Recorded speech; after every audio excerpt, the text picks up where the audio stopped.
Assalamualaikum warahmatullahi wabarakatuh.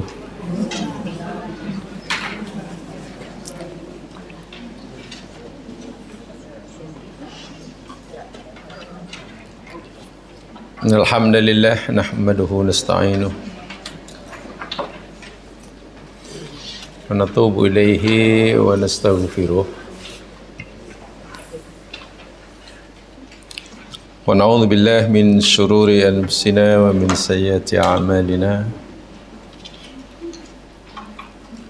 Man yahdihillahu fala mudilla lahu wa man yudlil fala hadiya lahu.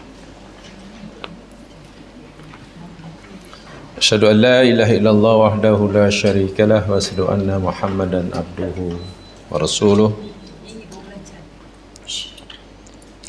Allahumma salli ala Muhammad wa ala ali Muhammad. Raditu billahi wa rabba bil islami dina wa bi Muhammadin nabiyya wa rasulah. Rabbi israh li sadri wa yassir li amri wahlul 'uqdatam min lisani yafqahu qawli. Bismillahilladzi la yadurru ma ismihi syai'un fil ardi wa la fis sama'i wa huwas samiul 'alim. Bismillahilladzi la yadurru ma ismihi syai'un fil ardi wa la fis sama'i wa huwas samiul 'alim. Bismillahilladzi la yadurru ma ismihi syai'un fil ardi wa la fis sama'i wa huwas samiul 'alim.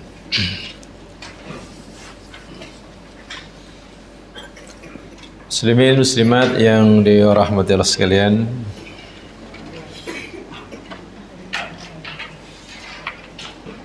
alhamdulillah lagi sekali kita dapat ditemukan oleh Allah SWT untuk kita meneruskan siri kajian kita Suratul Furqan. Dan kita masih bicarakan tentang ayat-ayat kauniyah,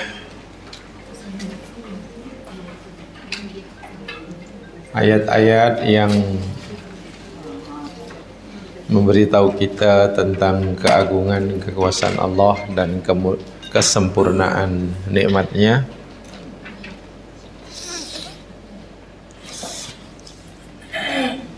Hari ini kita akan pelajari ayat yang ke-49, sambungan daripada ayat-ayat sebelumnya.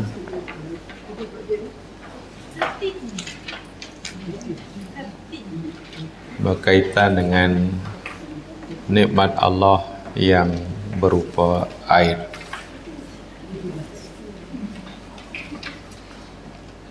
A'udzu billahi minasyaitonir rajim. Bismillahirrahmanirrahim.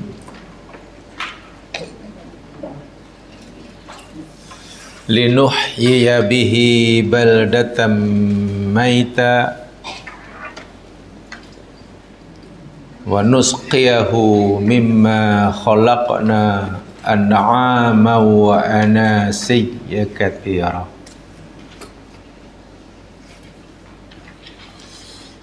Linuhyiya, kerana kami hendak menghidupkan,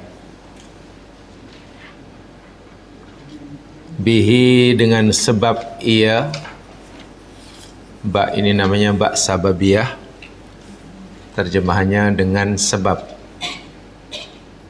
Sebab dia merujuk kepada ma yang Allah sebutkan sebelumnya. Objek daripada menghidupkan baldatan akan negeri, maitan yang mati.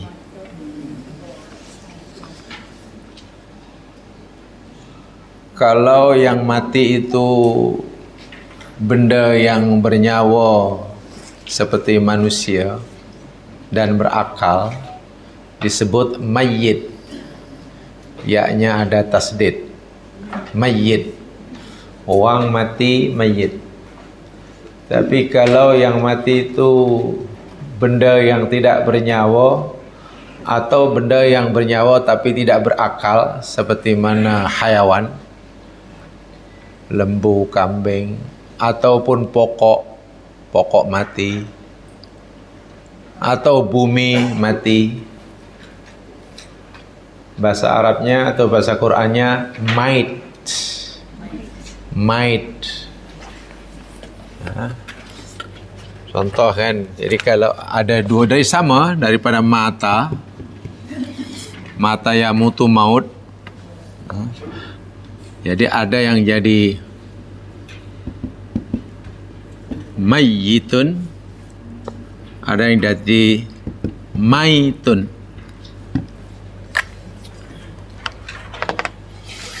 Mayit merujuk kepada benda yang makhluk yang bernyawa dan berakal yang mati. Ya, kita lah manusia. Sebab itu kita kata mayitnya dah dimandikan atau belum, itu mana yang mati itu manusia lah. Mayitnya dah ditanam atau belum, itu manusia lah. Tapi kalau mayitnya dah ditanam belum, itu maknanya lembu kena langgar lori dah. Lembu kena langgar lori mati. Lembu itu namanya mait, bukan mayit. Mait.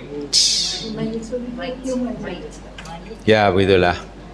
Human. Pokok mati, ya, pokok mati dah reput ke, makan dia aneh-aneh ke, pokok itu asyajarul mait, bukan mayit. Bumi yang tandus karena dah 1 tahun tak turun hujan, tak ada tumbuh-tumbuhan yang hidup, bumi itu al-ardu al-mait, karena bumi ini mu'anas, al-maitah. Itu ada dalam surah Yasin kan. Wa ayatul lahumul ardul maitatu, betul. Wa ayatul lahumul ardul maitatu ahyainaha. Al-ardul maitah, bukan mayyitah. Lautan menyawa atau tak? Laut. Tak punya kan? Jadi laut mati bahasanya al-bahrul mait. Al-bahrul mait, Dead Sea itulah. Dead Sea bahasa Arabnya al-bahrul mait, bukan mayit. Mayit hanya untuk human ya. Sebab itu dalam ini tengok, baldatan itu negeri, maknanya bumi. Bumi yang dah lama tak disiram di air hujan, kering keruntang, tandus, maka baldatan maitan. Mait. Sebab itu dalam Al-Quran Allah katakan hurrimat alaikum, diharamkan atas kamu al-maitata. Al-maitata maknanya bangkai, sebab yang mati itu binatang. Al-maitah. Jadi hanya ya dibezakan dengan digandakan huruf yang kedua dalam bahasa dipanggil tat'iful ain. Bahasa kita yang mudah ada sabedu atau tak ada sabedu, itu aja bezanya. Itu kalau bahasa kita lah. Bahasa kita bezanya ada sabedu atau tak ada sabedu. Kalau dalam bahasa Arabnya, jadi Arabic grammar, bezanya tat'iful ain. Tapi nak sebut taif mu'afin kan susah. Ya, sudahlah. Kalau ada sabedu, maknanya manusia. Kalau mayyit kan, ada sabedu kan. Kalau sabedu tak ada, itu selain manusia lah. Pokok ke, binatang ke, tanah ke. Atau apa. Wa nusqiyahu, dan kami menyiramnya. Asqa yuski menyiram. Mana menurunkan air hujan lah. Sebab asqa ini maknanya menyiram. Baik, sembahyang yang kita lakukan, yang tuhnya minta siraman disebut. Minta kena siram namanya sembahyang. Sembahyang minta kena siram. Biar basah kuyup namanya. Istisqa lah. Daripada nus. Sebab istisqa sembahyang minta apa?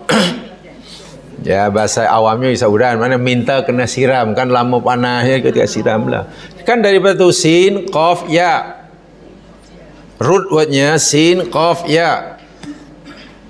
Saqo yasqi itu menyiram, macam zaman siram pokok, ya, nyiram sayur. Jadi istisqa minta kena siram. Wa nuskiyau, dan kami kata Allah siramkan, guyurkan air itu, mimma daripada apa yang khalaqna kami telah ciptakan. Apa yang kami telah ciptakan? Siapa yang Allah bagi minuman dengan air itu disiram? An'aman, binatang-binatang ternakan. Baik, kalau sebut an'aman ni ada berapa jenis mas sekalian? 4. 1, 2 unta, 2 lembu, 3 kambing, 4 kambing juga. Kambing dia 2 jenisnya. 1 kambing ma'zun, kedua kambing dha'nun. Kambing dha'nun, kambing biri-biri, kibash. Kambing ma'zun mana kambing gurun, kambing yang tak ada kambing yang ada janggut. Jadi ma'zun tu goat tu kambing yang berjanggut, goat. Kan goat kan? Goat dan sheep kan? Yang sheep itu yang berbulu, yang goat tu yang ada janggut. Senang aja. Jadi bila sebut an'am hanya 4 itu saja. 4 itu saja. Kenapa? Ya, ini penting karena ni kaitannya dengan fiqh, dengan hukum hakam. Hanya 4 itu sahajalah yang sah untuk dijadikan kurban. Contohnya, hanya 4 jenis binatang itu sajalah yang bila kita memeliharanya cukup nisabnya, zakatnya berupa binatang yang sama. Bila lembu, zakatnya lembu. Bila kambing, cukup nisab, zakatnya kambing. Tapi kalau bila udang rimau, udang singa, udang badak, macam-macam udang lah, walaupun mungkin nilainya berjuta-juta, lebih banyak daripada kambing, zakatnya tak boleh lah dengan udang. Zakat kalau bela udang, bela ayam, ikan keli, zakat perniagaan. Zakat perniagaan. Sebab dia tak masuk al-an'am. Kan? Al-an'am tu yakni kaitannya itulah. Kalau dipelihara, zakatnya sama dengan binatang yang dipeliharanya dan sah untuk dijadikan kurban, serta aqiqah umpamanya. Jadi tak boleh akikah dengan ayam walaupun ayam mahal. Tak apalah saya nak akikah ayam lah, ini 100 ekor ayam, tak boleh ya. Maknanya tak sah akikahnya, tak sah kurbannya, tapi boleh dimakan dagingnya. Ada orang kurban dengan lembu, kurban dengan kambing, dia nak akikah, nak kurban dengan ayam 200 ekor. Ya, kurbannya tidak sah tapi halal dimakan. Ya, buat kenduri aja dah. Buat kenduri. Tak boleh buat sate ya. Boleh buat sate ke? Ayam. Tak boleh. Sate itu bahasa Arab dari syatun. Syatun maknanya kambing. Jadi sate mesti kambing. Sebenarnya tidak boleh. Sate ayam tidak ada. Mana sate ayam, sate ikan, mana ada. Sate itu syatun maknanya kambing. Jadi mesti kambing lah. Sebab orang Melayu ni kreatif sehingga sate pun boleh jadi ayam. Jadi kalau sate ayam maknanya kambing ayam maknanya. Wa anasya, dan manusia kathiran yang ramai dan banyak. Anasi ini jamak daripada insiyun. Ini bentuk jamak ya. Ini saya sampaikan dari segi bahasa. Anasiyun ini bentuk jamak plural. Mufrad dia ya jamak, ini bentuk jamak. Mufradnya yakni insiyun. Insiyun ini sama dengan insan, muradif, sinonim. Kalau seorang insiyun. Itu ada dalam surah Maryam dulu ya. Sehingga ketika Maryam didatangi malaikat, malaikat nak sampaikan berita gembira bahwa Allah nak anugerahkan kepada Maryam seorang anak.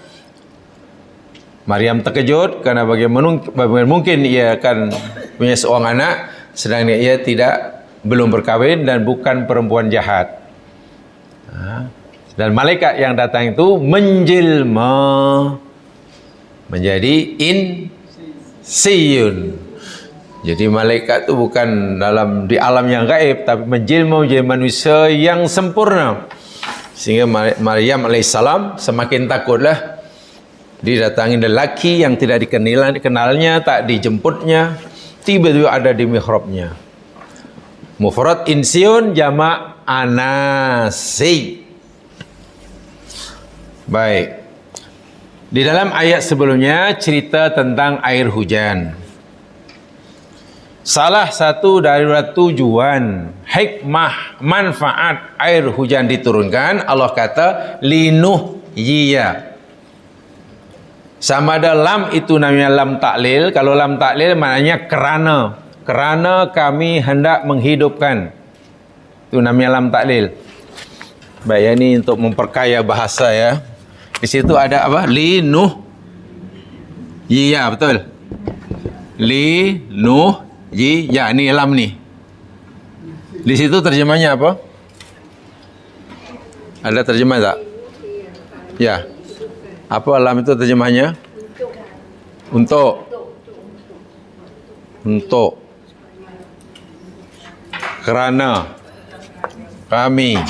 Lam ini, jemaah sekalian, boleh disebut sebagai lam ta'lil. Lam ta'lil. Bila lam ta'lil, terjemahnya itulah untuk, kerana. Linuhya, kerana kami hendak menghidupkan.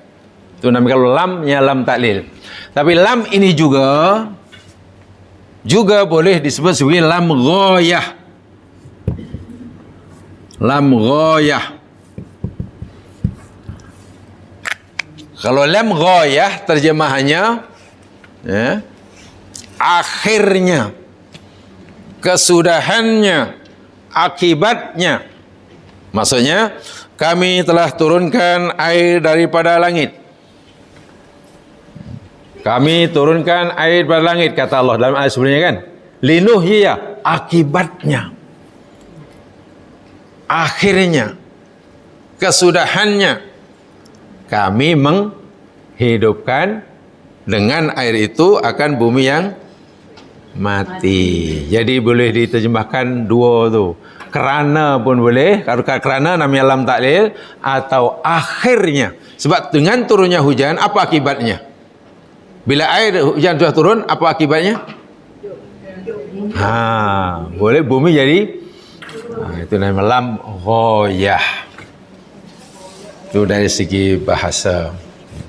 Bihi dengannya baik. Jamaah sekalian, ini maknanya kembali kepada fungsi air yang dicipta oleh Allah.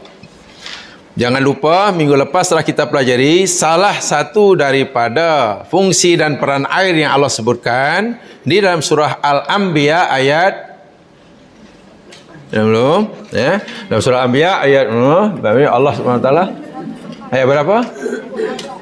30. Dalam surah Al-Anbiya ayat 30 apa Allah kata? Bahwa Allah menjadikan segala kehidupan itu, setiap yang hidup itu daripada air. Betul? Al-Anbiya ayat 30. Allah telah jadikan segala yang hidup, sama ada manusia ke, binatang ke, tumbuh-tumbuhan ke, atau apa sajalah. Sama ada hidup ruhiyah atau hidup nabatiyah. Ini hayat. Kehidupan apa bahasa Arabnya? Kehidupan bahasa Quran? Hayatun kan? Hayatun, kehidupan. Dalam ada dua namanya kehidupan, satu yakni nabatiyah. Kehidupan nabatiyah. Kedua, ruhiyah. Ruhiyah. Kehidupan ini ada dua jenis. Satu namanya kehidupan disebut nabatiyah, yakni kehidupan tumbuh-tumbuhan. Kedua, nabatun ruhiyatun, makhluk hidup kerana ada tiupan ruh. Saya ulangi, makhluk hidup yang hidup kerana Allah tiupkan ruh ke dalamnya, maka hidupnya itu namanya hidup ruhiyah. Contoh kita manusia, kan Allah tiupkan roh, kita hidup. Lembu, agaknya macam mana hidupnya? Lembu. Ada roh atau tidak? Lembu. Hidupnya itu kan ada roh atau tidak? Ada. Maka hidupnya lembu namanya kehidupan ruhiyah. Sekarang pokok jambu, durian, cili, kangkung. Ada roh tak ada? Tak ada roh. Kalau tak ada roh macam mana boleh hidup? Ya, itu namanya hidup nabatiyah. Jadi jangan kita kalau wah ini pokok ni aku tebang mesti sakit ni agaknya ni. Ni sakit ni. Ni segan sakaratul maut. Tak adalah. Takkan kita potong-potong bayam sakaratul maut bayamnya. Yang mengalami sakarat itu ya ini kehidupan yang ruhiyah.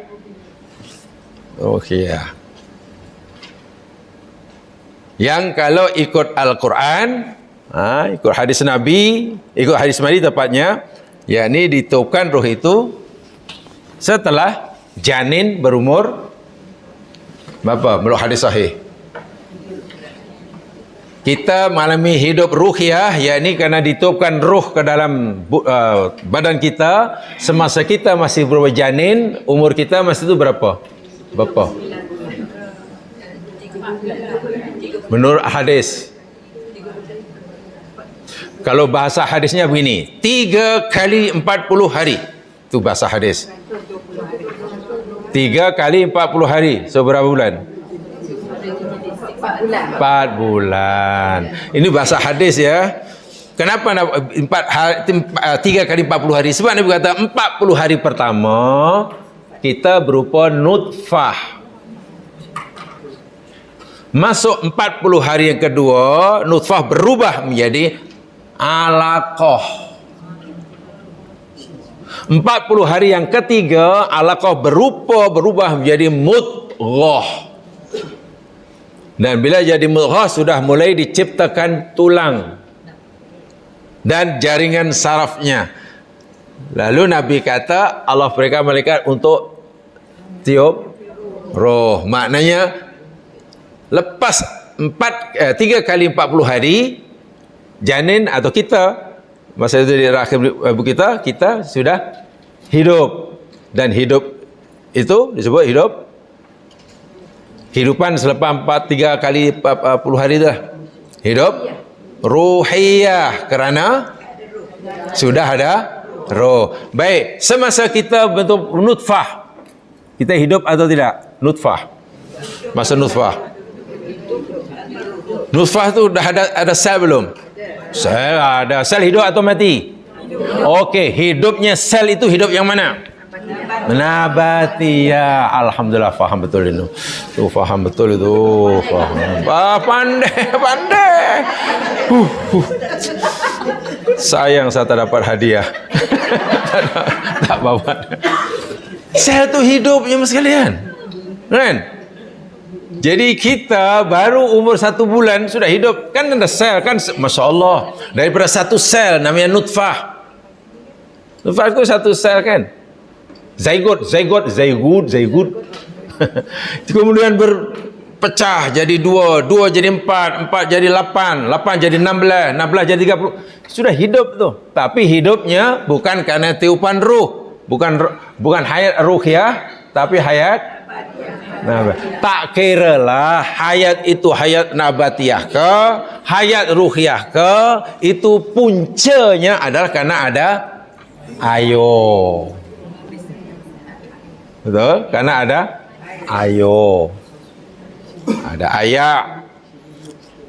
Seperti mana firman Allah ayat 30 surah Al-Anbiya, bahwa Allah berfirman, dan kami jadikan wa ja'alna minal ma'i, dan kami jadikan dari sebab air itu kulla syai'in hayyin. Apa tu? Kulla syai'in, tiap segala satu hayyin yang hidup. Mana kehidupan semuanya berpunca daripada air. Dan alhamdulillah kita telah pelajari ayatnya, maklumat saintifik. Air, unsur air, yakni hidrogen ini merupakan unsur alam semesta yang pertama kali diciptakan. Ia tercipta, ia wujud diperkirakan 3 minit selepas berlaku the Big Bang. Bayangkan. Sehingga alam semesta ini sebetulnya diisi kebanyakannya oleh gas hidrogen ini. Karena hidrogen unsur terpenting bagi air. Tunggu sajalah pasangannya. Bila sudah ada pasangannya oksigen, barulah jadi ayo. Jadi ayo. Kalau es saja kan belum jadi ayo. Hanya unsurnya saja. Itu bagi saya luar biasalah maklumat saintifik seperti ini ya. Itu satu. Pertama, yakni Allah nak menghidupkan bumi yang mati. Nasib air. Yang kedua, dengan turunnya air hujan, Allah nak bagi kamu minum. Allah nak jadikan air itu sebagai minuman, siraman. Untuk dijadikan siram terhadap apa yang dia cipta. Apa yang dia cipta di sini disebut dua sahaja, an'aman, binatang ternakan, dan anasia. Luar biasa ya.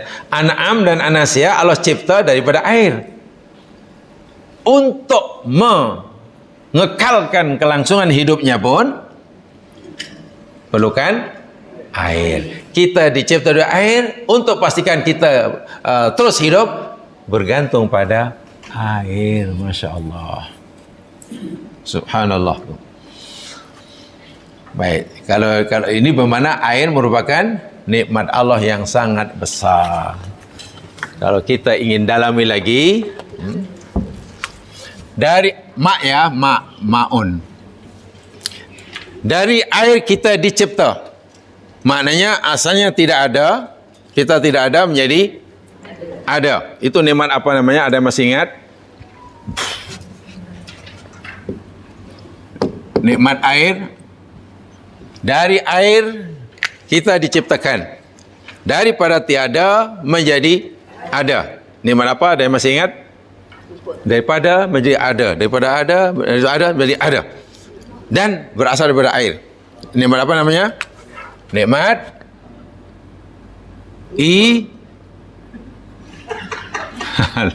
lupa pula lah. Ijadun atau khalqun. Sekarang kita sudah ada, sudah wujud. Dahaga perlu air, pagi perlu air, malam perlu air.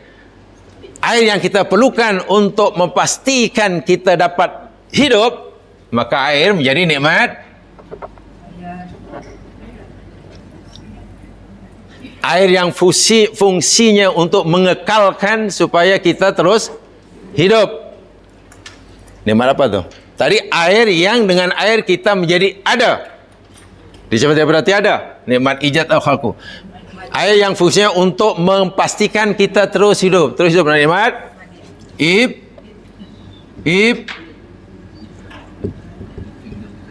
ibqa. Oh, ada yang tak ada yang lupa ya? Tak ada yang lupa pula. Tak ada yang ingat. Nikmat Allah itu kan terbahagi menjadi dua. Ada dua.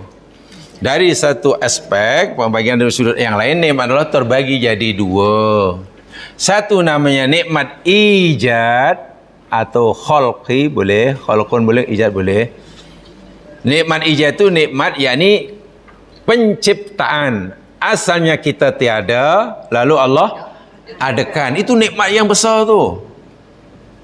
Asalnya kita tidak ada, lalu Allah adakan. Itu nikmat Allah yang sangat besar. Sebab apa? Dengan sebab kita diadakan oleh Allah, diciptakan Allah di bumi, sekarang ini, dihidupkan, kita punya peluang yang besar untuk masuk surga. Ya. Kenapa? Semua orang yang masuk surga nanti di akhirat, semua ahli surga yang masuk surga di akhirat itu yakni orang-orang yang pernah hidup di bumi. Orang yang tak pernah hidup tak akan masuk surga. Betul? Orang yang tak pernah hidup di dunia tidak akan masuk surga. Setuju? Tak faham? Orang yang tak pernah hidup di dunia ada tak peluang masuk surga? Itu saya tanya. Setuju? Dah ini bahasa ilmu ni yang Mas Iran. Supaya itu kena gunakan sedikit saja. Orang yang masuk surga di akhirat, orang yang pernah hidup di dunia. Setuju? Bermakna yang tak pernah hidup di dunia tak mungkin masuk. Betul? Kalau begitu, kita diciptakan oleh di dunia adalah nikmat yang besar. Dengan diciptakannya kita di dunia, maknanya kita punya peluang yang besar untuk masuk surga. Betul? Walaupun minta maaf, juga ada peluang masuk neraka. Nah, itu salah dia lah. Itu nikmat ijad, itu nikmat yang besar. Syukurilah karena Allah telah mewujudkan kita. Gitulah. Sebab yang Allah tidak ciptakan hidup di dunia, tak ada can masuk surga. Karena kita sudah diberi peluang. Nah, bila Allah hidupkan kita, jemaah sekalian, kita tidak dibiarkan begitu saja hidup. Tak apa, aku dah ciptakan kamu hidup, pandai-pandai lah aku hidup. Tak ada. Selepas Allah ciptakan kita hidup, agar kita boleh hidup dengan selesa. Hari ini boleh hidup, besok boleh hidup, makin senang. Allah bagilah nikmat. Nikmat yang fungsinya untuk membolehkan kita terus hidup, menjaga kita hidup. Contohnya bila lapar, Allah bagi kita makanan. Bila dahaga, Allah bagi minum. Bila kita perlu tidur, Allah bagi ngantuk, bagi malam. Nikmat-nikmat itu nama nikmat ibqa. Nasi, minuman, pakaian, siang jadi malam, malam jadi siang, tumbuh-tumbuhan, lembu, kerbau, itu semua namanya nikmat ibqa. Sementara kita diciptakan di dunia ini daripada tiada menjadi ada, namanya nikmat ijad. Kedua-dua nikmat ini, ya nikmat Allah kepada kita nama sama dengan nikmat ijad atau nikmat ibqa, Allah berikan kepada kita melalui apa? Melalui apa? Air. Tengok. Saya nak beritahu betapa dahsyatnya manfaat air. Kan kita diadakan oleh Allah, ditiadakan kerana air. Al-Anbiya 30 tadi. Untuk membolehkan kita hidup terus pun air. So, air adalah nikmat yang sangat-sangat besar. Karena dari air, Allah berikan kita dua jenis nikmat sekaligus. Nikmat ijad pun ada, nikmat ibqa pun ada. Sampai di situ boleh difahami? Ini panjang lagi ini. Bila boleh fahami? Boleh terima? Yang tak faham boleh tanya. Yang tak setuju pun boleh membangkang. Lah, sebab ini kelas ini macam kelas parlimen, jadi ada pihak pembangkang pun ada juga. Saya persilahkan. Dia kena lantik lah siapa ketua pembangkangnya. Ya, tapi pembangkang yang ilmiah lah, jangan asal bangkang. Mentang-mentang dapat gelar pembangkang, yang penting bangkang, jangan lah. Setelah saya kata ini berwarna biru, ya sudah biru terima aja lah. Karena sudah dilantik jadi pembangkang. Tak, itu bukan biru, itu adalah tidak hitam. Nah, itu nama pembangkang apa ke benda. Baik, ya, ada dua ya di sini. Air, Allah tunjukkan air, ini nikmat air nih. Rupa nikmat itu Allah jadikan sarana sebagai nikmat ijad dan juga nikmat ibqa. Nikmat ijadnya karena Allah nak ihya. Apa ihya? Menghidupkan benda yang mati. Benda mati dihidupkan, benda yang tak ada jadi ada melalui air juga. Nikmat ijad. Selepas ada pula bagi apa air. Berbagai macam nikmat ibqa'nya. Baik. Yang kedua yang sampai itu poin pertama. Kalau sudah difahami poin pertama, sekarang poin kedua dalam ayat ini. Di dalam ayat ini jamaah sekalian, Allah mendahulukan linuhya bihi baldatan maitah. Dengan sebab air kami menghidupkan bumi yang mati. Disebut dahulu. Baru Allah menyebutkan, dan dengan air juga aku bagi binatang-binatang ternak dan manusia minuman. Kan? Jadi air dalam air ini kan Allah sebut dua fungsinya. Satu untuk menghidupkan bumi yang mati. Kedua untuk sebagai minuman, kan? Ada dua, kan? Ihya'ul maut disebut terlebih dahulu ni jamaah sekalian. Kan disebut dahulu yuhya bihi balatan maitah. Fungsi air sebagai ihya disebut lebih dahulu daripada fungsi air sebagai suqya, minuman. Tahu apa agak sebabnya?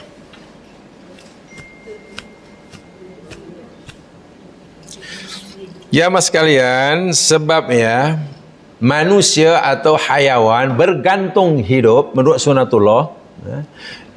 Manusia atau hayawan al-an'am ini bergantung hidupnya berdasarkan sunnatullah kepada hidupnya bumi, suburnya bumi.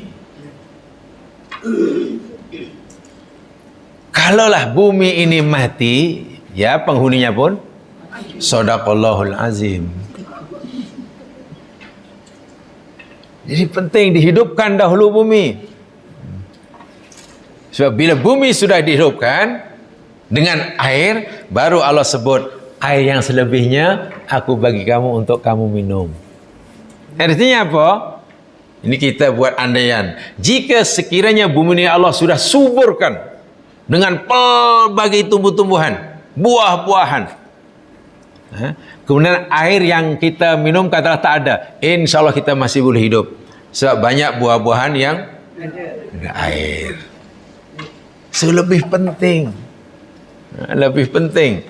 tentang apa suburnya bumi. Ihya'ul ardi itu sangat penting. Li anna hayatal anasi fi hayati ardihim wa hayata an'amihim faqulima ma huwa sabab lihatihim wa ta'isu ala suqyihim. Karena hidupnya bumi, suburnya bumi itu menjadi asbab bagi kelangsungan kehidupan manusia dan hayawan. Baik, itu poin yang kedua dari segi takdim dan takhirnya. Poin yang ketiga yang ingin saya sampaikan dalam ayat ini, Allah telah bicara telah beritahu kepada kita salah satu dari fungsi air, yakni untuk apa tadi dalam ayat ini? Untuk apa tadi? Menghidup. Ihya'ul ardi, ihya. Jadi bila sebut air, ingat kehidupan. Itu je lah. Bila sebut hidup, ingat air. Tanpa air, tak ada kehidupan. Tanpa air, tidak ada kehidupan. Bukan sekadar yang pernah hidup akan mati. Kehidupan pun tak ada jika air tidak ada. Saya ulangi ya. Bila air ini tidak ada, jangankan kita yang dah hidup. Yang hidup pasti akan mati kalau air tidak ada. Lebih daripada itu, jika air tidak ada, makhluk hidup pun tidak akan wujud. Karena segala makhluk hidup yang wujud dicipta dari air. Jadi kalau air tak ada, mana ada makhluk hidup yang diciptakan? Faham ya? Jangankan yang hidup pun pasti mati bila tak ada air.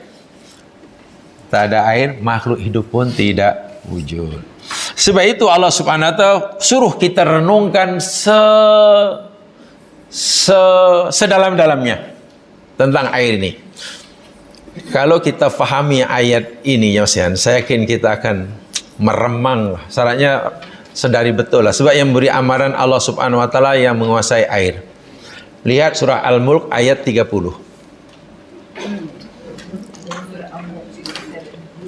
Al-Mulku. Surah Tabaraka. Surah Tabarakalladzi. Lah kopek. Ayat lah kopek. Ayat akhir lah. Ayat terakhir. Lah kopek lah. Ayat ini benar-benar kalau kita faham air itu rupanya semacam ini ya. Air itu nikmat Allah yang dengan air Allah bagi kita nikmat ijad, sekarang nikmat iqa. Bermakna kalau air tidak ada, kehidupan ini tak akan wujud. Jika kehidupan yang ada ini pernah wujud, tiba air Allah tarik, benda yang asalnya yang wujud pun jadi tidak ada. Oleh itu perhatikan peringatan Allah pada kita. Allah tanya kepada kita dan kita wajib menjawabnya atau wajib mencari jawapannya. Wahai Muhammad, kul, katakan Muhammad, beritahulah kepada umatmu ini. Ara'aitum in asbaha ma'ukum ghaura, itu koma tu, famay ya'tikum bima'in ma'in, itu question mark. Kul, katakan Muhammad, beritahu, tanyakan pada umatmu. Ara'aitum, apa makna ara'aitum di situ? Ara'aitum, apakah? Ara'aitum, apa dia? Beritahu, oh? Terangkan kepadaku. Apa ni? No, itu panjang sangat, terjemahan banyak itu. Dah melangkaui pagar orang tu. Ara'aitum saja. Ara'aitum ni jamaah sekalian, yakni ini istilah bahasa Arab, terjemahnya ini ma ra'yukum. Ma ra'yukum. Apa arti ma ra'yukum? Apa pendapat kamu? Ma ra'yukum. Akhbiruni. Akhbiruni, beritahu kepada aku. Itulah makna ara'aitum. Ara'aitum tu maknanya ma ra'yukum akhbiruni. Apa pendapat kamu? Beritahu kepada aku. Dan yang tanya itu Allah, coba. Allah tanya kepada kita melalui Nabi Muhammad. Apa pertanyaan Allah? Wahai manusia, hamba-hambaku, apa pendapat kamu? Tolong beritahu kepada aku sekarang juga. Apa ya Allah yang kau tanyakan? Apa ya Allah yang kami beritahu kepada kamu? In asbaha ma'ukum ghauran. In, jika asbaha menjadi ma'ukum air kamu Air di muka bumi inilah. Air tasik, air telaga, air laut, air sumber mata air, air apalah, air perigi apa ni semuanya. Ghauran. Ghauran maknanya kering. Entah ke mana lenyapnya. Menguapkah atau disedut apakah? Coba kamu renungkan, kamu fikirkan, cari jawabannya, apa akibatnya, dan nanti beritahu aku. Jika sekiranya air yang ada di muka bumi ini tiba-tiba kering, sehingga tidak ada setetes pun air, apa akhirnya jawaban kita? Kalau Allah tanya gitu. Ya Allah, macam mana? Tak boleh jawabnya, nangis saja. Baca ayat nangis saja. Bagus. Kalau baca ini tak sambung, nangis bagus. Itu mana faham. Tapi kalau baca in asbaha ma'ukum ghawra faman ya'tikum bima'in ma'in. Allah sedap. Nah, itu makna Allah tanya, dan pertanyaan menggerunkan kita ya sekalian. Dahsyat pertanyaannya. Dan Allah boleh tarik semua air yang di muka bumi ini kering. Sedangkan Allah kata, aku cipta kamu ini daripada air. Dan aku pastikan, aku jadikan kamu terus hidup itu kerana air. Sekarang, jika benda yang menjadi asbab kewujudan kamu di dunia, jika menjadi jadi suatu benda yang diasbab kamu mampu hidup di dunia ini, aku tarik semuanya, aku ambil semuanya, sehingga kamu tidak mendapatkan walaupun setetes. Coba tolong beritahu aku apa. Waktu ada orang yang berjalan ngingkang, mana orang sombong tak ada kan, pasti semuanya menangis. Iya ya Allah, macam mana ya? Tak ada, hancur kita. Kemudian Allah cabar lagi. Kalau kamu masih merasa mampu hidup, famayatikum bima'in ma'in. Coba beritahu aku, siapa yang boleh memberikan kepada kamu mata air, walaupun hanya setetes air, selain aku? Apa ya? Air itu milik Allah. Dan ia patuh kepada perintah Allah. Bila Allah suruh ia lenyap, hilanglah dia. Siapa yang boleh bagi kita air selain Allah? Air ini benar-benar sebenarnya membuat kita, ya, mana ya? Hati jadi lembutlah sana difahami ya. Sebab ayat ini sebetulnya kalau kita nak bubuh ya, apa istilahnya? Tanda apa itu? Macam nuktah, koma, question mark itu dengan apa? Tanda apa? Tanda baca ya? Ha. Ya, kul ara'aitum in asbaha ma'ukum ghaura, itu koma. Faman ya'tikum bima'in ma'in, question mark. Tapi kita biasanya membacanya bukan question mark. Intonasi dia kita baca full stop. Faman ya'tikum bima'in ma'in. Wahai itu tanya tu.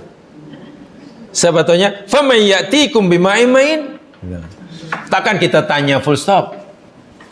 Hai kawan, apa kabar engkau?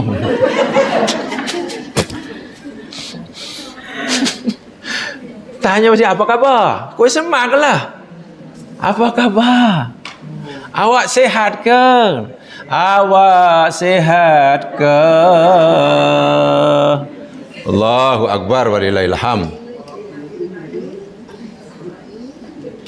Apalah kalau kita baca, pastikan ya, bila faham intonasi dia, tidak perlulah taronum bila baca seorang ingin faham. Jika ayat itu bertanya, ya intonasinya bertanya lah, bubuk dah question mark. Itulah maksudnya. Tengok jemaah sekalian, ini sebenarnya Allah, jika kita perhatikan dengan seksama lah, jika ayat ini kita perhatikan dengan seksama, pasti akan membuat kita meremang. Apa tahu meremang? Apa meremang? Merinding, meremang, berdiri bulu roma. Kenapa jugalah Allah menyajikan pertanyaan seperti ini kepada kita ya mas kan? Memang kita mampu menjawabnya? Tak mampu. Memang kita mampu memastikan air ini sentiasa wujud? Tak mampu. Dahlah kita tercipta asal usulnya air. Untuk terus hidup kita perlu air. Lalu Allah kata, sekarang kamu fikir, kalau air ini aku tarik macam mana? Ya, tak ada orang sombong ya mas kalau fikirkan ayat ini. Tak ada orang sombong, tak ada orang degil, orang jahat, tak ada. Sombong tu bahasa biasalah ya. Bahasa saya sombong ni jalan ngengkang. Tak adalah orang berjalan ngengkang, tak ada. Tu mananya tahu jalan ngengkang? Oh. Ya bagaimana juga, walaupun juga jamaah yang kita maklum, lebih 70% muka bumi kita ini kan air. Tapi tahukah kita, daripada 70 lebih persen permukaan bumi ini dipenuhi dengan air, hanya 2,5% saja daripada 70% air itu, dari seluruh persen yang kita dapat gunakan untuk minuman. Hanya 2,5%. Sekarang apa kata yang 2%, yang sikit itu diambil? Alahai.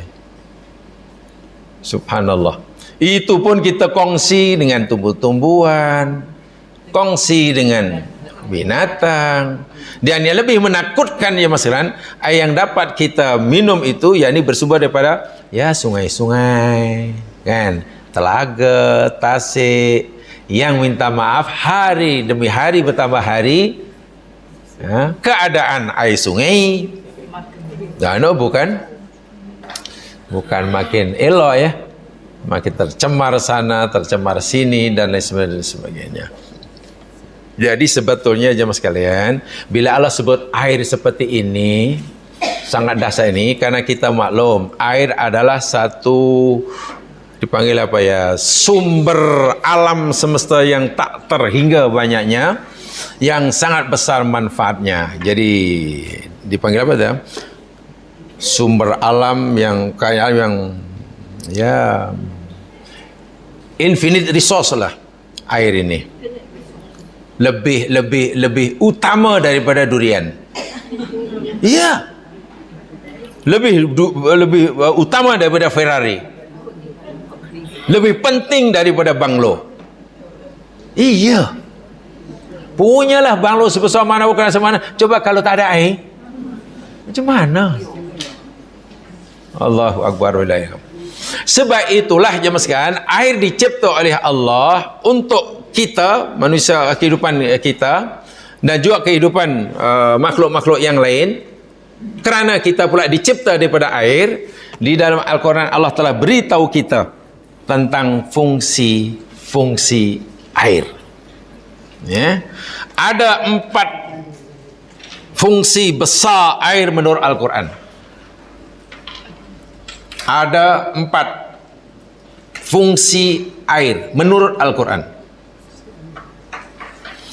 Yang pertama yang telah kita pelajari di dalam surah Al-Anbiya ayat 30, bahwa air itu berfungsi sebagai sumber kehidupan atau asal usul kehidupan. Asal mula segala makhluk hidup atau segala sesuatu yang hidup Allah ciptakan dari air. Maknanya tanpa air tidak ada makhluk hidup yang mewujud. Itu maksud saya. Kalau sekadar tak ada belian tu tak masalah lah. Baru belian. Tak ada belian tak ada masalah. Tak ada emas tak ada masalah. Tapi bila tak ada air, bukan yang hidup, yang dah hidup mati, bahkan bila tak ada air, kehidupan pun tak pernah wujud. Kerana air merupakan asal mula segala kehidupan. Dalilnya telah kita pelajari surah Al-Anbiya ayat 30. Masih ingat ayatnya ya? Awalam yaral ladzina kafaru annas samawati wal arda kanata ratqan fafataqnahuma wa ja'alna minal ma'i kulla syai'in hayy afala yu'minun. Itu minggu lepas kita pelajari itulah. Itu yang pertama dan yang terutama. Air adalah asal mula segala kehidupan. Tak ada air, mana tidak ada kehidupan di muka bumi. Tak ada pokok, tak ada manusia, tak ada binatang. Karena segala ciptaan yang mewujud, Allah cipta dari ma. Yang kedua, fungsi air yang kedua.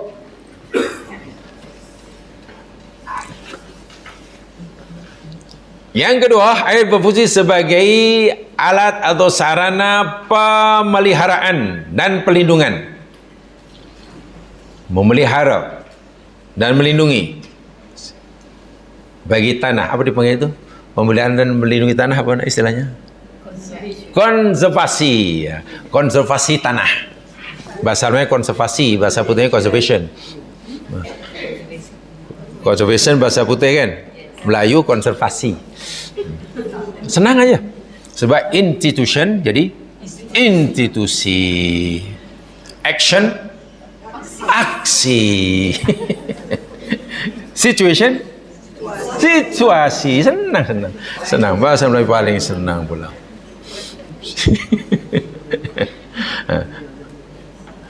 Baik, ini yang kedua. Jadi macam mana Allah nak memelihara, melindungi tanah, bumi yang Allah ciptakan ini, tempat, planet, green planet yang tempat yang Allah sediakan bagi manusia, yakni Allah lindungi dengan air. Maknanya tanpa air, planet bumi pun tak dapat dilindungi, tak dapat didiami oleh makhluk hidup. Sehingga air dapat meningkatkan kualiti tanah yang kering menjadi basah, yang tandus menjadi subur, dan lain sebagainya, sehingga dapat menumbuhkan pelbagai tumbuh-tumbuhan. Bumi menjadi menghijau ini kerana air. Ayatnya yang sedang kita pelajari satu di antaranya, linuhyiya bihi baldatan maita. Satu di antaranya. Ayat yang lebih jelasnya jemaah boleh lihat di dalam surah Al-Baqarah ayat 164.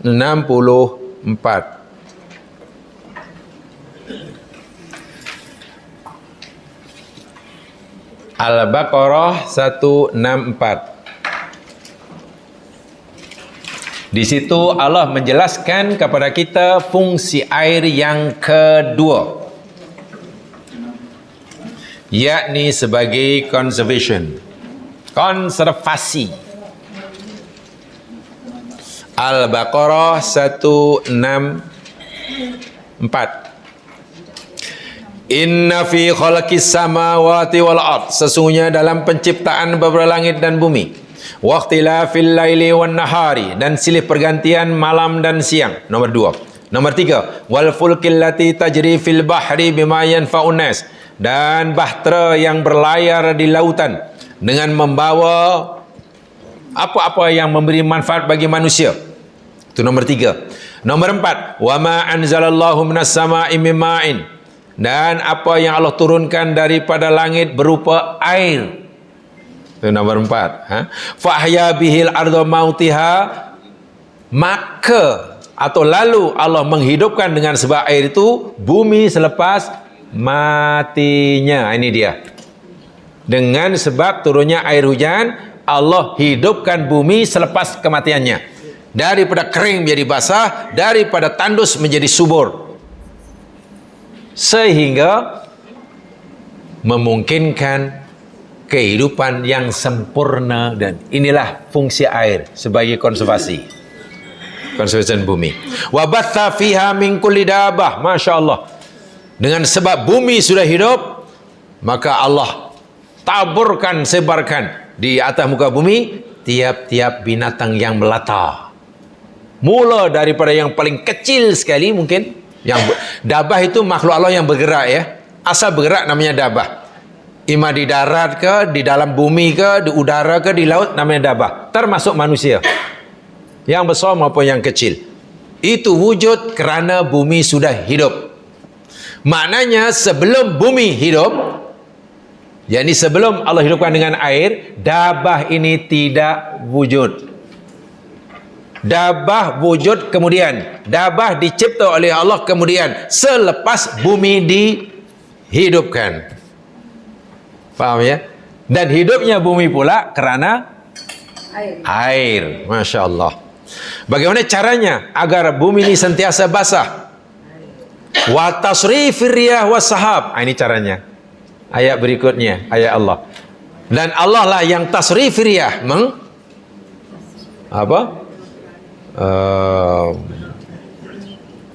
tasrif itu maknanya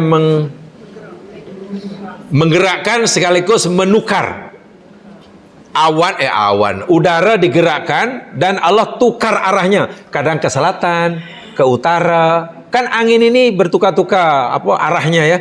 Arah angin utara, timur laut, barat daya, itu namanya tasrif.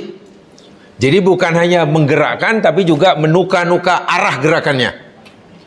Ar-riyah angin, was-sahab dan awan. Al-musakhkhari bainas samai wal ard.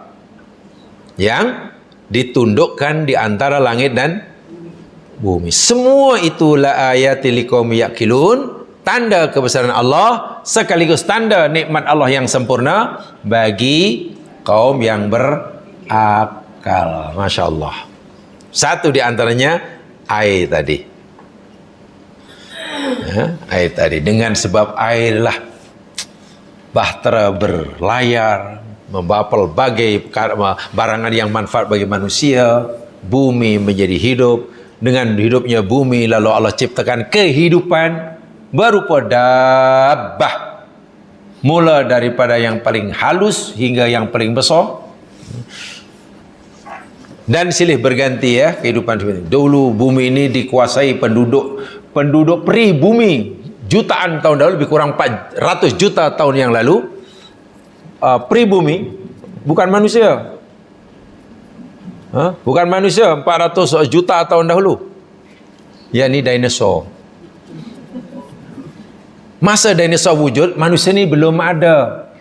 Itu pribumi tu, bumi putra. Bukan besar dinosaur besar. Besar, burung besar. Nyamuknya pun mungkin boleh ditunggangi. Kalau nak pergi mana, masa itu tak pakai kapal terbang, cukup naik nyamuk. Tunggang nyamuk pun boleh. Besar-besar. Walaupun anak mereka dipupuskan oleh Allah adalah anak zuriatnya yang masih hidup hari ini. Buaya contohnya ya. Katak, nyamuk, yang Quran sebut tu cucu cicit dinosaur lah tu. Komodo, tapi sudah kecil. Ya, tutup nenek moyang dia besar-besar lah. Menggerunkan kan binatang komodo tu. Dia makan tak dikunyah, telan aja. Kambing besar telan, macam mana rasanya ya? Kan rasa itu mesti masih di lidah, bila sampai perut kan tak rasa. Komodo semua telan aja, hidup-hidup. Jadi macam kambing rusa tu tak sempat mengucap lah. Mungkin mengucapnya ditekak komodo lah, baru mengucap. Ganas sungguh lah. Ganas sungguh. Ini banyak sekali ya dalam Al-Quran ayat-ayat menunjukkan bahawa air, fungsi air itu sebagai konservasi bagi bumi, pemeliharaan dan penjagaan, perlindungan bagi bumi. Banyak ayatnya. Contoh ayat ini Al-An'am 99 pun ada, dan lain sebagainya, dan disebut dengan dan yang ketiga, terus saja. Yang ketiga, fungsi air yang ketiga menurut Al-Quran namanya as-sarfus sihhiyu dalam bahasa Arab. As-sarfus sihhiyu bahasa Melayu, yakni untuk penyucian, alat untuk bersuci dan kesehatan. Air itu yakni alat untuk penyucian dan kesehatan. Apa bahasa Melayunya? Kalau pemeliharaan tadi sebagai konservasi. Untuk penyucian. Sanitasi. Apa? Sanitation. Yang ketiga ini sebagai sanitasi, sanitation. Pembersihan untuk itu. Bayangkan kalau tidak ada air. Macam mana lah. Dan Quran sebut tu, air itu aku turunkan ini sebagai alat, sebagai sarana sanitation bagi kamu. Tanpa ini kamu tak boleh bersuci, kamu tidak boleh menjaga kesihatan kamu. Ya kalau tidak suci macam mana nak sihat? Dan ini disebut oleh Al-Quran di dalam surah Al-Anfal ayat 11. So itu jamaah sekalian, kalau kita baca Al-Quran, alhamdulillah jamaah sudah tahu semuanya, jangan hanya bila nak baca Al-Quran, jangan hanya semata-mata dapat pahala. Jangan. Kalau kita sudah baca kerana Allah, Allah akan bagi sendiri pahala itu.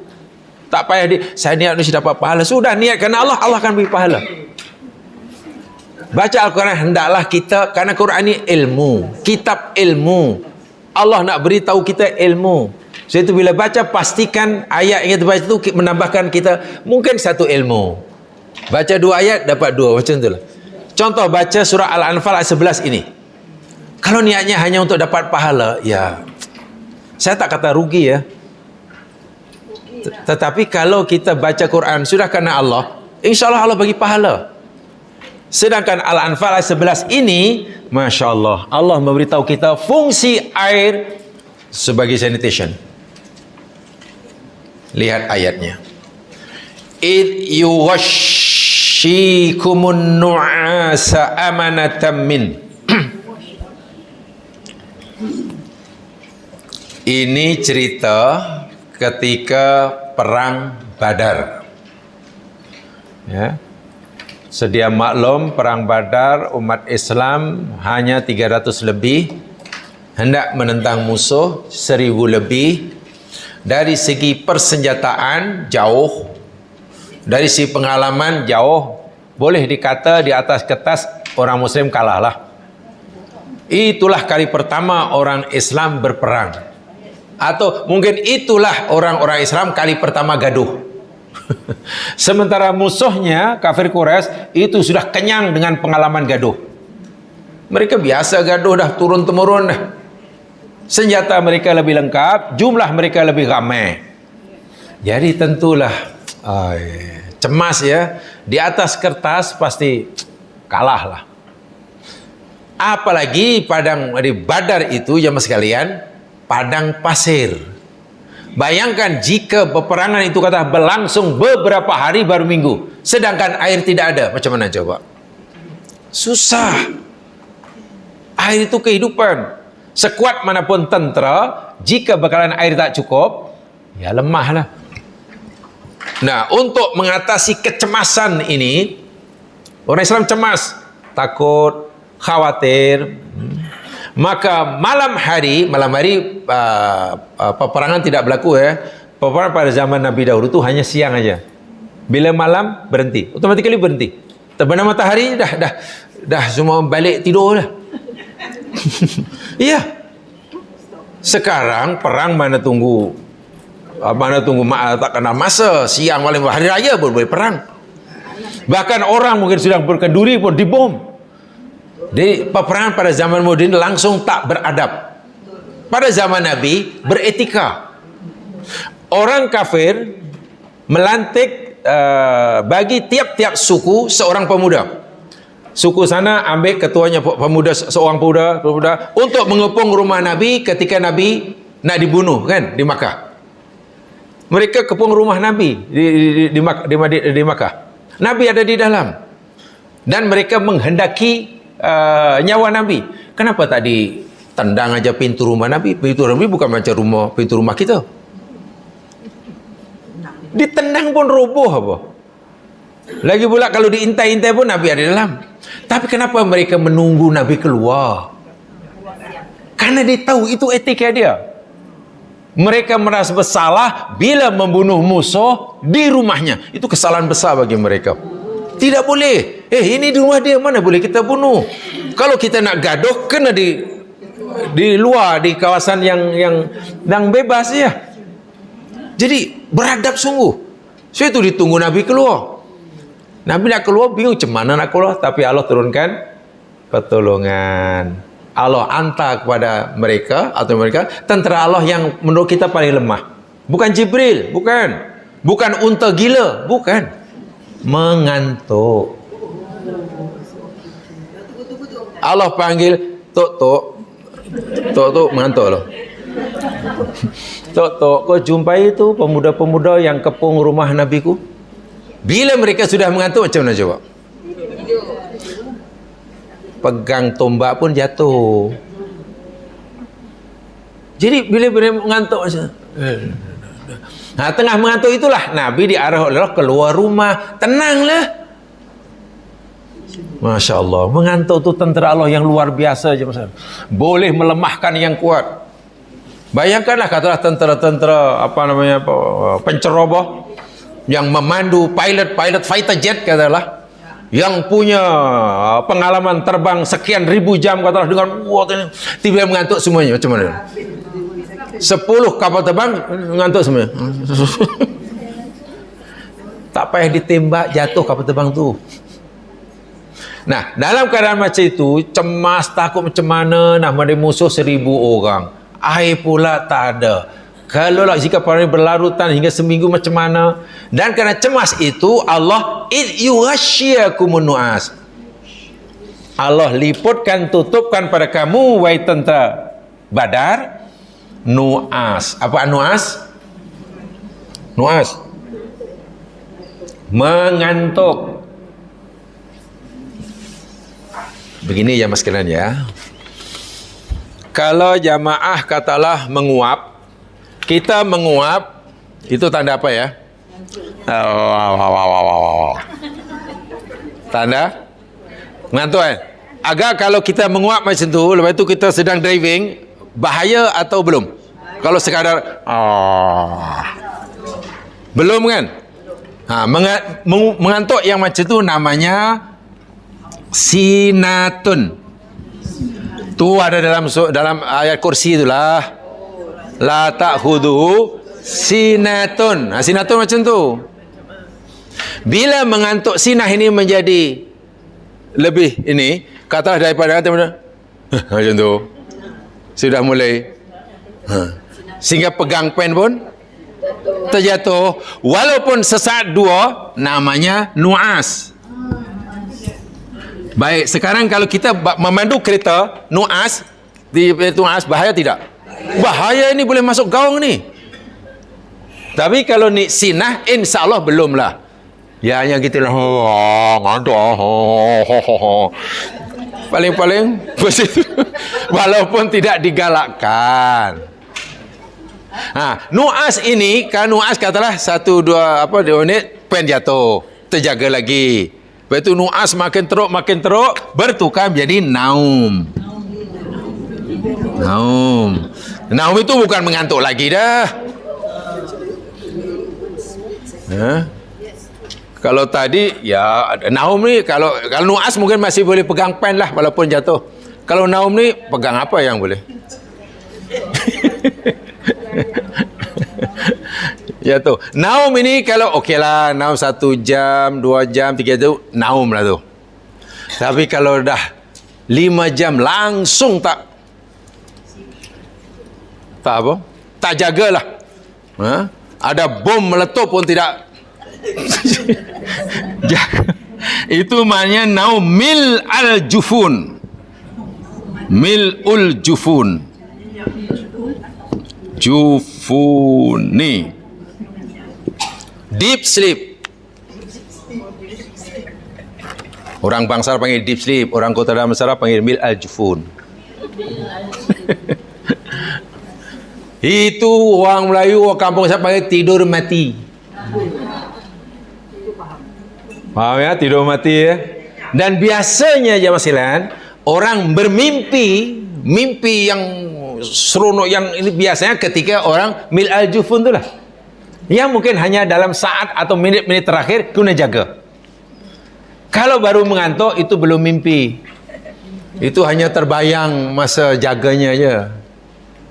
Nah, Allah Subhanahu wa taala berfirman dalam ayat kursi itu, Allahu la ilaha illa huwal hayyul qayyum, la ta'khudhuhu sinatun, jangankan naum, sinah pun tidak. La ta'khudhuhu, tidak menimpa Allah sinah, jangankan nu'as, jangankan naum. Kita ini sinah pun selalu, lapar pun sinah, terlebih kenyang pun sinah. Sinah bila bersangatan menjadi nu'as. Nu'as tu mengantuk sungguhlah. Sampai macam tu lah.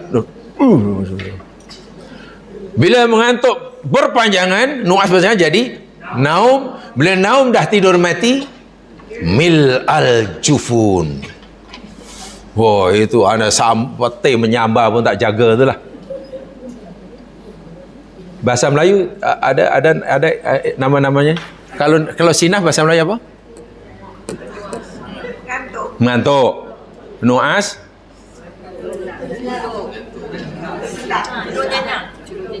Ni sini nu'as.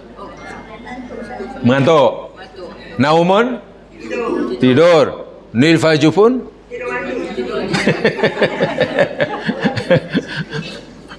Tidur mati tu maknanya masih tidur sebenarnya malakul maut sebelahnya.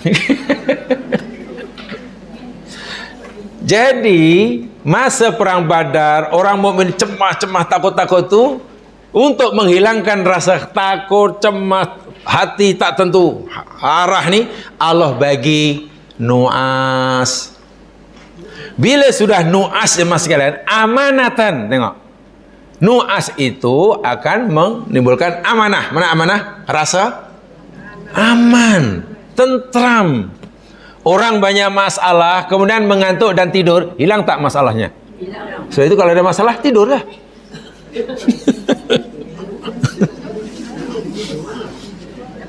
Ada musibah berat itu, masalah rumah tangga lah, masalah orang susah dikejar dia alung, tiba tidur, hilang. Tuh, jadi bersyukurlah kalau kita masih boleh mengantuk. Bersyukurlah kalau kita masih boleh tidur. Sebab itu jamaah sekalian, saya pernah kata, dan ini saya pegangi ya, saya bukan omong kosong ya. Kalau di kelas ada orang tidur tu biarkan. Karena ia dapat nikmat. Allah bagi nikmat yang kita dengki itu apa pasal? Biarkan. Kan dia dapat nikmat. Allah bagi nikmat, takkan kita dengki. Nabi dia. Tak salah. Hanya mungkin kalau nak tidur pun pesanan saya, walaupun tak salah karena itu nikmat, ya tidurlah ikut cara Al-Quran dan Sunnah Nabi. Gitulah. Kalau nak tidur pun boleh, tapi kena ikut Sunnah. Macam mana? Tidurnya mengiring ke sebelah barat, berbantalkan tangan kanan. Jadi kalau ada orang tegur, duduk macam dah tidur, lalu tegur, itu bukan karena dengki, karena tidurnya tak ikut sunnah. Jangan tidur. Apa nak tidur? Itu nikmat. Tak ikut sunnah. Kalau ikut sunnah, baring atas lantai macam tu. Masa tidur itulah, tidur itulah, wa yunazzilu alaikum minas sama'i ma'a. Allahu Akbar.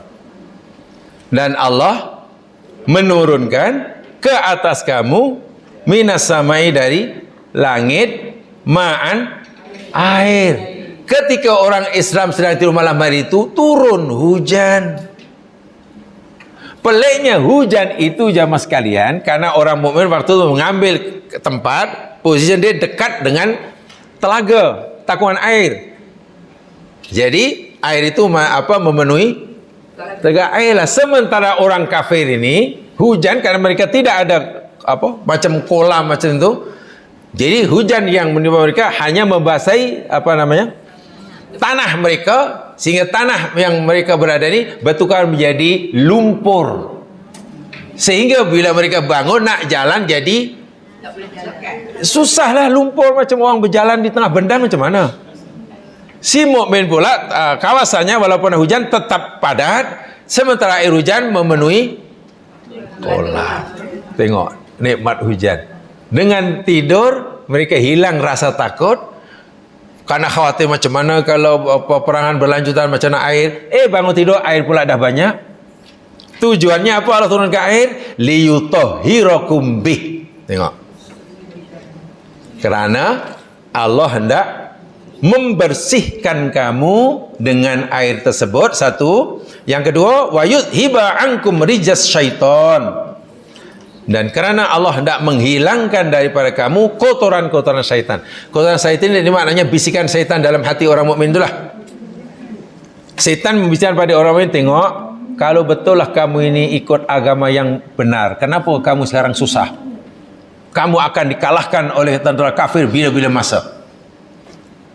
Kamu perlu air tapi depan kamu tak ada air. Tengok. Itu maknanya kamu berada di pihak yang salah. Itu kata syaitan. Semasa mereka tidur, Allah turunkan hujan, Masya Allah. Depannya banyak air, sehingga setan gagal lagi lah nak membisikkan pada hati orang muslim. Waliyarbitu ala qulubikum, dan karena Allah hendak mengikat hati-hati kamu supaya bersatu padu, wa yutsabbita bihil aqdam, dan karena Allah hendak meneguhkan pendirian kamu. Tengok, turunnya hujan dimulakan, dan mereka masa hujan tu mereka sedang tidur. Wah, luar biasa itu. Bangun tidur, air dah ada, kekhawatiran sudah tidak ada lagi. Tempat mereka yang asalnya pasir susah nak lari, dengan basah akhirnya agak keras, senang nak lari. Sementara hujan yang berada di kawasan musuh menjadikan tanah mereka jadi lumpur, sehingga nak berjalan jadi susah. Itu dah pertolongan Allah sebelum berlaku perang tu.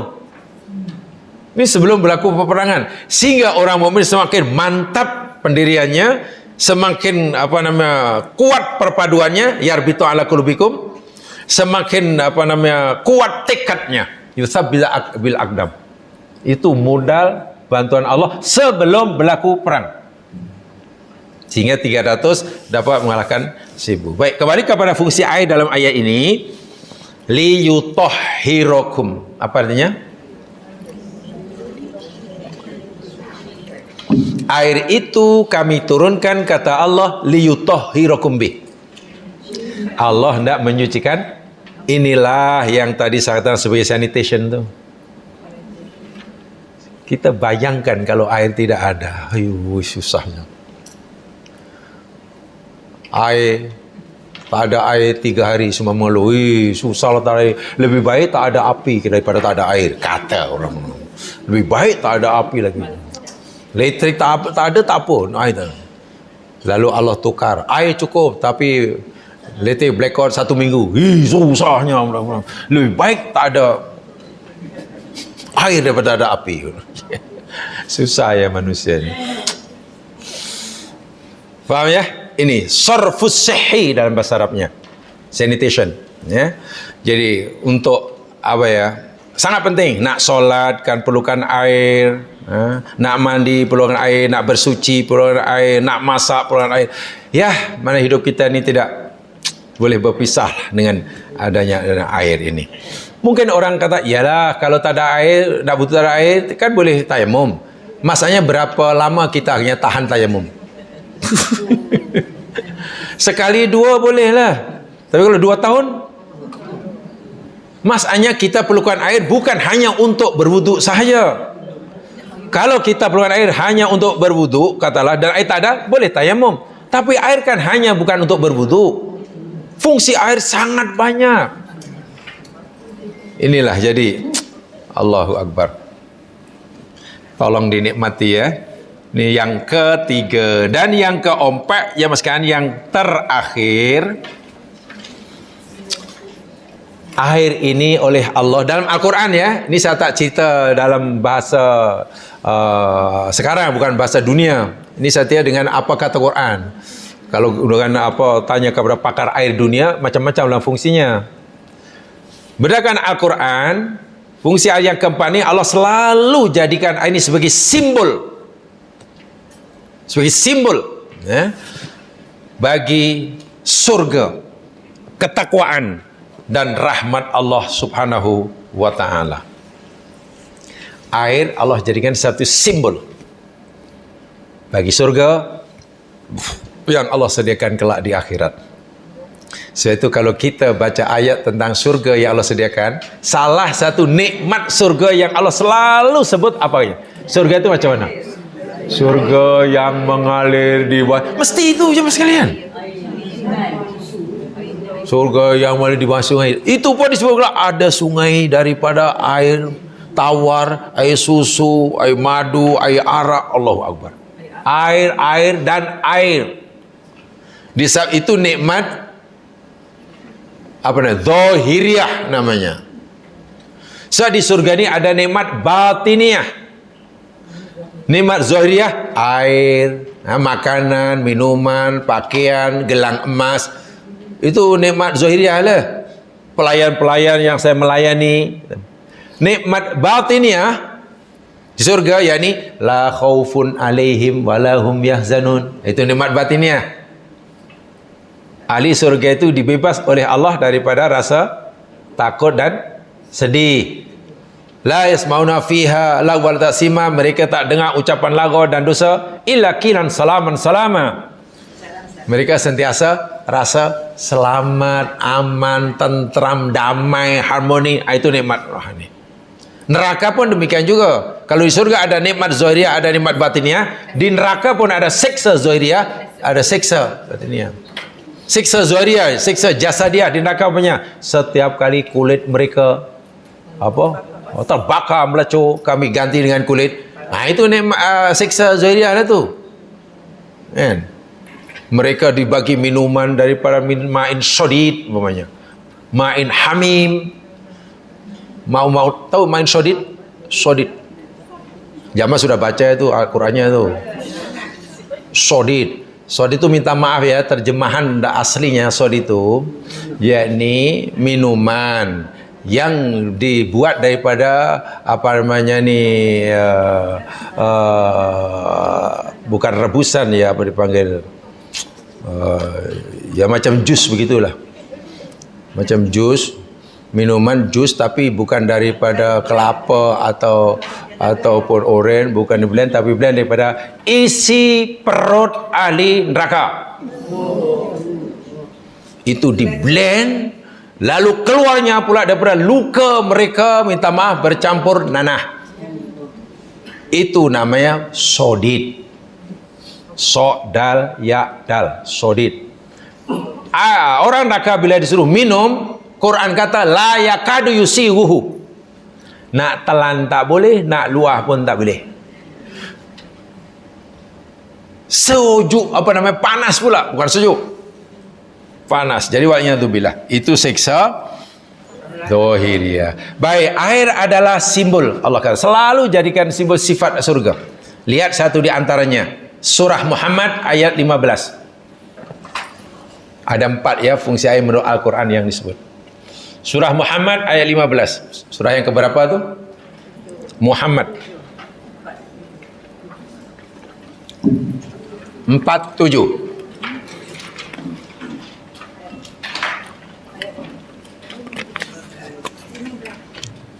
Ayat 15.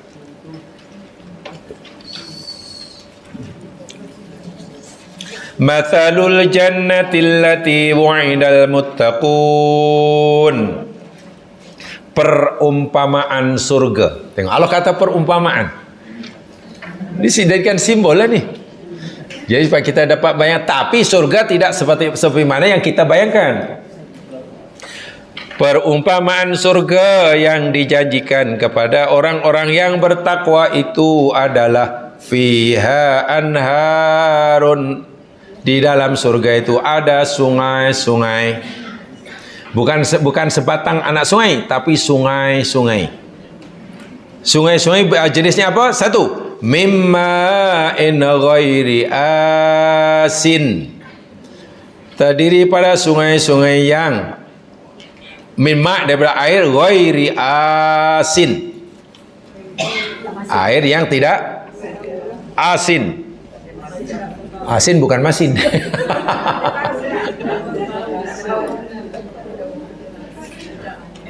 Terjemahan bebas sebenarnya air yang airnya tidak payau. Tahu payau? Tak tahu ya. Tak ada orang Melaka ke ni? Payau. Orang Melaka pakai payau.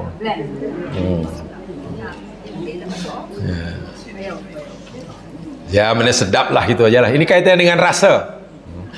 Jadi ghairu masin mana rasanya sedap gitulah. Ghairu asin maknanya tak sedap. Terpulanglah tak sedap tu kerana payo ke, kerana masam, kerana apa. Yang pasti sedap. Yang kedua, wa anharum min laban, dan sungai-sungai daripada air susu, lam yataghayyar ta'muh, yang rasanya tidak berubah. Air juga, air susu yang tidak berubah, air susu yang tak berubah macam mana aja, tak payah dibayangkan, perlu diimani. Surga ni jangan difikirkan ya, diimani. Sebab Nabi kata, mala ainun ra'at, mata tak pernah melihat, wala udhun sami'at, telinga tak mendengar, wala khatara ala qalbi basar, hati manusia tak mampu membayangkannya. Jadi kalau kita membayangkan surga seperti itu, surga tidak seperti itu. Senang. Apapun yang kita bayangkan, oh surga itu seperti ini, tidak. Jawabannya itu aja. Perlu dipercayai, bukan perlu diimani, bukan perlu difikirkan. Yang ketiga, wa anharum min khamr, sungai-sungai daripada arak. Khamr, arak. Ya, di surga ada sungai arak, bukan hanya botol arak, sungai. Dan arak di surga itu, ya Allah sediakan bagi nikmat di surga itu, ladzatil lisyaribin. Apa dia? Lezat. Lezat bahasa Melayu, lezat, nikmat bagi orang yang meminumnya. Allah, tu nombor 3. Sungai arak. Allah, bukan kilang arak ya. Yang keempat, wa anharum min asalim musaffa, dan sungai-sungai min asal, daripada madu musaffa, yang terpilih, yang bersih. Yang bersih, yang murni lah. Ya, yang paling tinggi. Di dunia pun madu kan banyak macam jenisnya ya. Ada yang mahal, banyak kualiti dia, ada yang madu murah, ada yang asli, yang tak asli, yang tak ori, yang ni. Bahkan dahulu adalah sebelum ada jalan Damansara di sebelum ada pencalan link tu dulu ada situ dulu madu, orang jual madu 3 asli. Saya pernah beli tu tahun 85 kalau saya tidak salah. Ya, 85 86 saya lupa. Kan itu jalan Damansara masuk Sungai Pencalu kan gelap kan. Kecil sampai ke Kepung tu, Allah. Pokok pun taut macam tu, kalau nak pergi lepas asar belum hari tak berani lah. Malam yang tak berani lah. Kecil. Tapi di situ tepi jalan tu ada orang jual madu 3 asli. Kenapa 3 asli? Pertama, madu itu yakni memang asli, bukan madu yang dipelihara, tidak. Memang asli daripada pokok lah. Kedua, yakni asli kan memang tidak bercampur, tak campur dengan gula, dengan apa. Yang ketiga, yang jual orang asli. Ya, iya. Saya ingat tu 86 kali lepas lupa itulah. Masa saya kerja Perak, kemudian ajak budak-budak rombongan pergi Kuala Lumpur naik bas. Itu dah macam mana pergi Amerika lah rasanya. Yang dilawat banyak termasuk Al-Arqam waktu itu. Karena Al-Arqam sangat terkenal waktu itu kan. Pergi Museum Negara. Wah, itu dah macam pergi ke planet Marih rasanya. Budak-budak singgah di situ, beli itu. Lama tu 85, 86 macam tu. Ya, tak tahu. Mati 3 asli, sebab yang jual tu orang asli. Berbuih tu kat botol tu. Sekarang orang asli pula dah pindah, jadi tak ada lah. Dibagi rumah dia tak ada duduk. MK bagi rumah tak ada duduk. Katanya leceh. Nak duduk kena pakai baju. Katanya. Biasa baju tu pakai baju. Terang katanya. Kena bayar bil lagi. Katanya. Leceh katanya. Dia tinggal rumahnya bagi anaknya yang sudah moden. Dia cari meneroka di Nun Uluyam. Rupanya bahagia hidup di pokok. Bagi dia seronok. Wah, dibagi banglo tak nak. Banglo bagi orang lain itu kemewahan, bagi orang asli rumah apa ini katanya. Itulah dunia. Dunia bagi A itu kebahagiaan, bagi orang lain ini neraka, elok masuk hutan balik. Sekarang Nun dekat Uluyam bergayut lagi kat pokok. Tengok ayat ini cerita surga. Dan Allah khusus cerita surga itu satu dari surga yang Allah jangan bagi orang mutakin itu dipenuhi dengan sungai-sungai. Bukan 1, 4. Ada sungai ma'un, asin, labanun, khamrun, asal musaffa. Air lagi. Jadi pada sebelum alam dicipta, Allah mula-mula mencipta air, hingga di surga pun air juga disebut. Allah, mana hidup kita ini memang tak boleh pisah dengan air lah. Di neraka pun ada air, tapi air di neraka ini di situ disebut tuh kaman wa khalid finar, adakah orang mutakin yang berada itu sama dengan orang kekal dalam neraka? Wasuku, dan mereka diberi minuman ma'an hamimah, air yang sangat panas. Di neraka pun ada air, tapi air yang sangat panas. Bila diminum faqatta'a am'a'ahum, bila minum semua isi perutnya ini terpotong-potong, terburai. Tak minum dahaga, minum jadi itulah ahli neraka. Jadi air di akhirat boleh menjadi nikmat bagi ahli surga, tapi air juga Allah jadikan alat untuk menyiksa ahli neraka. Air juga, air itu sebagai alat, jadi alat Allah untuk menyiksa ahli. So ada 4 ya, berdasarkan kajian Al-Quran jemaah sekalian, apa yang saya tahu fungsi air Al-Quran ada 4 ini. Saya tak menafikan apa fungsi air sebenarnya kata saintis, tapi 4 ini yang paling poin lah. Ya, paling penting sekali maksud saya 4 poin ini. Yang lain itu mungkin uraian daripada 4 itu. Oh, hujan untuk ini, itu boleh diuraikan. Contoh yang pertama, kedua itu boleh diuraikan lebih. Mudah-mudahan kita menjadi hamba Allah yang pandai mensyukuri nikmat air, insyaallah. Subhanakallahumma bihamdika asyhadu an la ilaha illa anta astaghfiruka wa atubu ilaik. Illa alladziina aamanu wa amilus solihati wa wassaw bil haqqi wa wassaw. Assalamualaikum warahmatullahi wabarakatuh.